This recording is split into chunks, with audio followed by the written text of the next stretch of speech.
Welcome to Live Edge, episode number next. I'm Matt. I'm Amy. Welcome to the show. On this episode, we have attorney Michael Steele joining us. He's a patent attorney in Ohio. He's going to answer any questions you may have around patent law. Hey, Michael. Hello. Hi, Matt. Hi, Amy. How you doing, man? I'm doing great this evening. How are you two doing? Good. Great. So we got some questions for you, and they're going to ask questions live here on the channel. Now, would you just tell us a little bit about yourself, please? Yeah, I am a patent attorney, as you mentioned. I have been in this field for 19 years, and I do also work in trademark field. But I focus on the asset procurement side. So I focus on the drafting, particularly of patent applications, and then dealing with the crazy maze of the patent and trademark office of trying to get it, allowed, each patent application allowed. I did want to preface everything that I'm going to say tonight should not be considered legal advice, as I don't have an attorney-client relationship with anyone that I'm aware of on this. But you just consider this legal education, but I will try to do my best to answer your questions as clear as possible. And if they don't get their questions answered, we do have your email here on the screen, wood@tarolli.com, for any patent questions, trademark questions that they may have, right? That's correct. wood@tarolli.com. All right, so we'll get started. We got a couple questions here from the 2 Before Nations stream before this one. We held them for now. You got that? Yes. So Marion Dorset wants to know how close does the design patent differ from a trademark? So the design patent is intended to be for an article of manufacture, and that was actually why I gave the example of the Statue of Liberty, because it was something that was fabricated, and the reality of why they got the patent was so that they could sell the replicas, the little molds.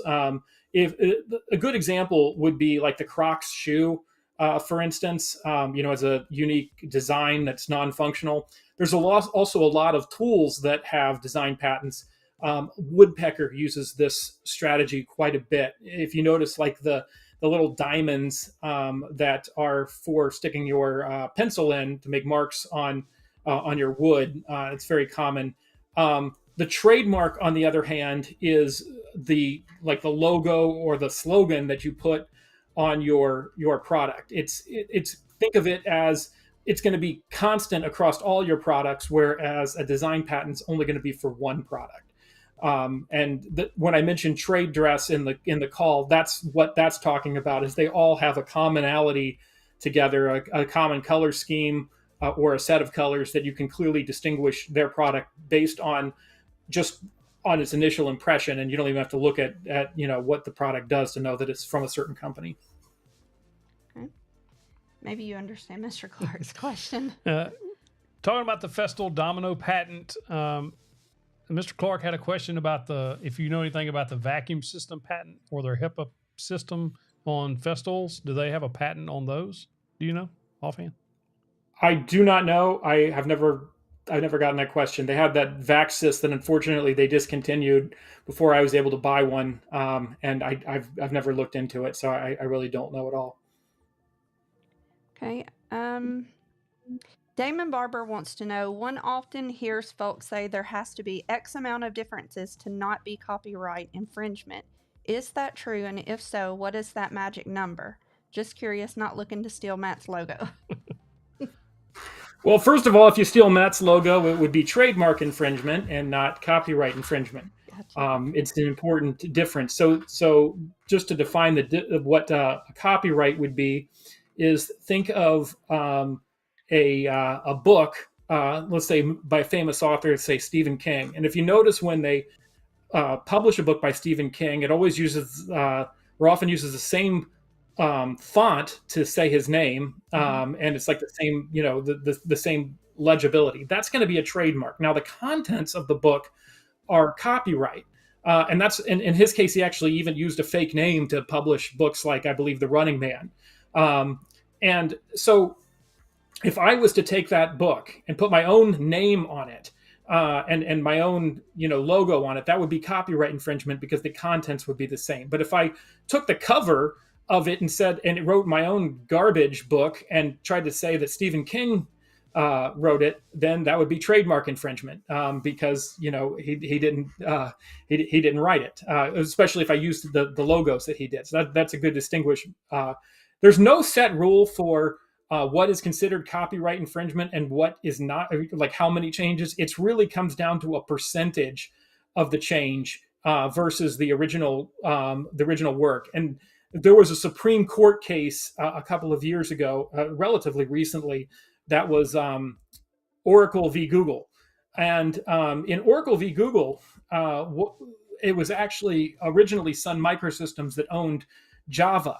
And at the time, before they were bought by Oracle, Google rewrote the underlining object code for all of the APIs in Java. And so that way you could still use the same API calls, but they didn't have to use the Java object code. So it like basically did the same thing with the computer programming, but you didn't need to know a new computer programming language. And it went all the way to the Supreme Court. So it was a close issue. But even though a lot of the code was copied, namely the function calls for the API, the Supreme Court said that was determined to be not copyright infringement, but fair use of their product, because Google had rewritten so much of the underlying code. Okay, one. We're still doing these from the members only. Dixon's Woodshop says, do you think possible future safety regulations requiring the saw stop technology could be the end of $100 table saws? Yeah, that was all. Basically raising the price of those $100, $150 saws up to whether it's $400 or $500. Do you think that? I guess do you think there's going to be future regulations requiring them to put that in there? And then the second part of that is, would it price them out of budget? I think I'm going to say the answer to the first question I honestly expect to be yes. And then the answer to the second be no.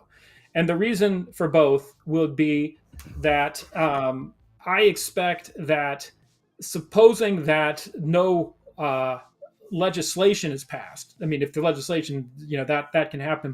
But I think it might, just the product's liability of using a product that doesn't have the safety feature. A lot of courts will, as people get loose fingers, a lot of courts will make it too expensive not to put the safety product on. That said, I expect that as time goes on, and we're probably talking 15, 20 years from now, eventually the technology will become very inexpensive, and it'll just be part of the manufacturing process when they're building the saw. One of the problems they have now is they'll have to retool all of their shops that are building table saws, all the factories, to put in that device. But eventually, once most of the lines have that, it'll almost be harder to not have it, because they'd have to have a special line of manufacturing that didn't have it. So I would expect eventually the price would go back down to, you could probably buy a $150 table saw that has it, but it's not going to be anytime soon. Yeah, that'd be cool though. All right, Michelle Cochelle. Miss Cochelle says, she's off the record. Says, what do you think the top 3 pitfalls are to avoid when starting a business that will keep you out of trouble, legal trouble? Well, one of the things that I would tell any startup business is to consider getting a trademark right when they start the business.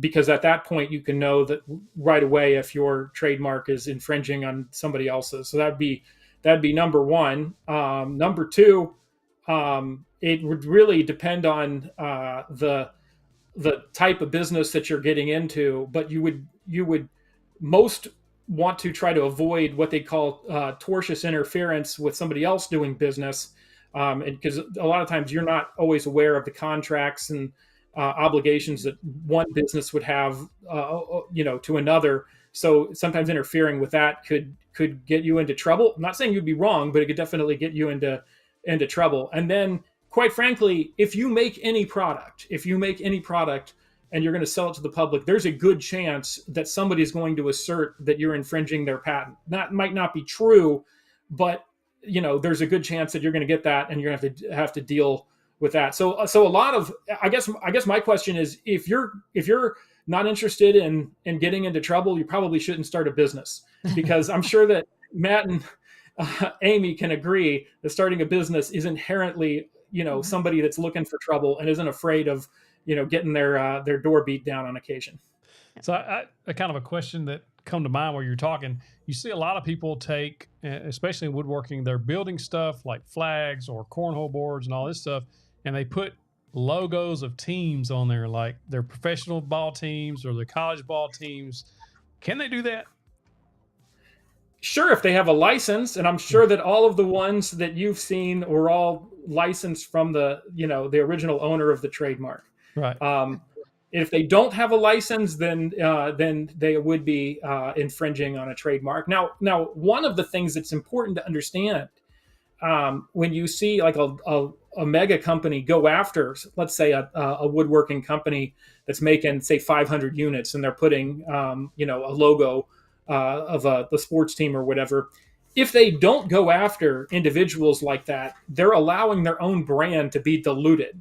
And then it's actually harder later to enforce the trademark, because now you're doing selective enforcement.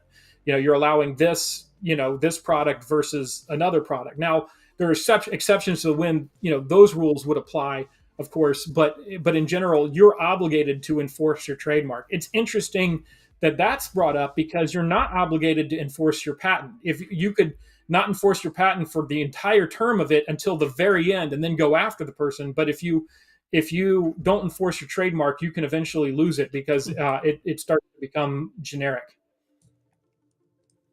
Mr. Deep Turner says, can you, Dave Chinsey, he says, can you sell a product with just a provisional filing and still be protected?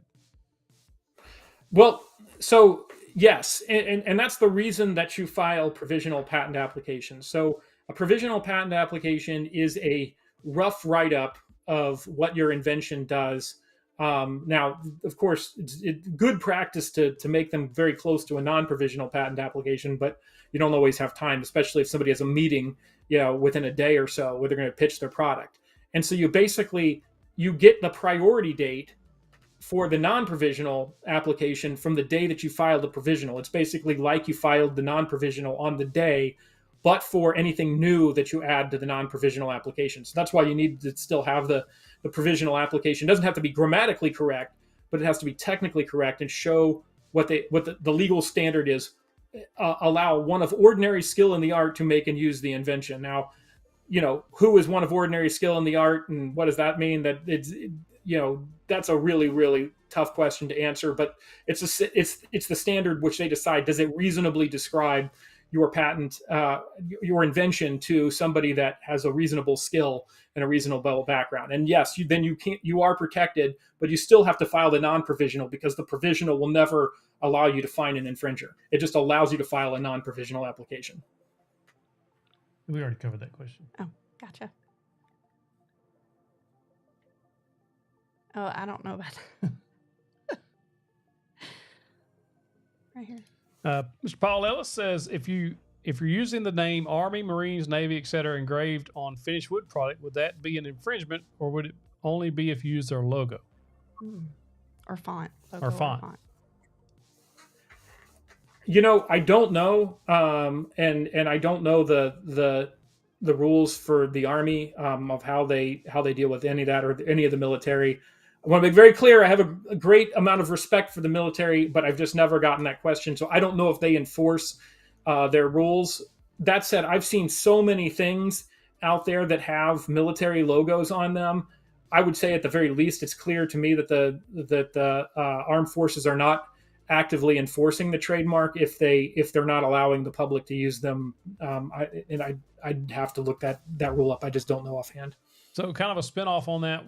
If, say, I'm not, but if I was a Cowboys fan and I just used the word Dallas Cowboys, but I didn't use their font, I didn't use their logo, but just those two words, is that okay or no? So that's the gray area of fair use. And basically you're just referencing the Dallas Cowboys. And you think of that, think of fantasy football. Right. Mm-hmm. So fantasy football, a lot of them will identify particular players or or teams, that players play for, but they're not actually asserting that they have any affiliation with that organization. So just saying Dallas Cowboys and referencing the football team, as long as you're using it in the context that you would be normally discussing football. And that's why it's the gray area, because you start putting Dallas Cowboys on a cornhole game, then it's starting to say that's not really what you'd be talking about football per se. You're sort of using their logo Right. To increase sales, even though you're just writing the text. That said, it's certainly you'd have a hard time finding any judge that would have a problem with a person doing it in for their own hobby work. It's only when you start selling it the standards get a lot easier to enforce once you're dealing with like a mass marketing, because once you're making money, it's Right. really unfair that you're diluting the marketplace against the Cowboys in case they wanted to sell the same thing. So along those same lines, STL Woodworking said that Cheap came after him for making trays, and he had to pretty much take everything off his Etsy store. That's interesting. I wasn't aware of that. Okay. Mr. Clayton says, wouldn't the damages be considered higher, both risk and monetarily, if they install the safety feature and it didn't work versus not adding the feature? Consumer risk versus manufacturer risk. So,